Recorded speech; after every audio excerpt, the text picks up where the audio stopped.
最想同張雨晨合唱咩歌？之前咧，你哋有合唱過啦，你哋之後會唔會再有機會合作㗎？其實咧，你問得好呢個問題。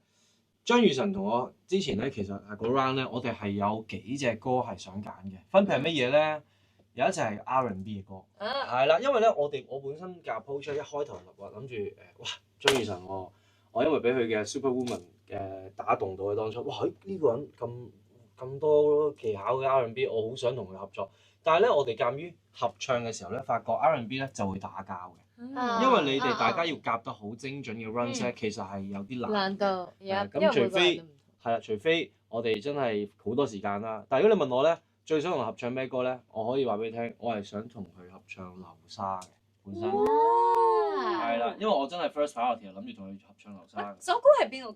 嘅？流沙比賽而家係光輝歲月，光輝歲月係阿雨晨揀嘅，因為我問佢嗱，不如咁啦，你始終個比賽係你嘅，我話尊重你揀，佢話想揀廣東歌，我話 OK，咁我就即刻已經唔揀流沙，因為流沙其實佢都話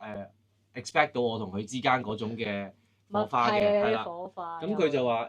但係佢想唱廣東歌咁樣，我話好啦咁樣，咁啊跟住之後廣東歌有得揀咧，佢就講咗光輝歲月，我出嚟俾佢咧係話我真的受傷了嘅，因為我中意佢嘅慘情聲，同埋我諗住佢用琴，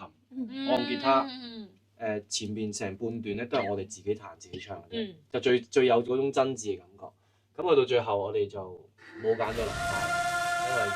佢話佢話光輝歲月，咁啊好啦 ，Rocky 啦。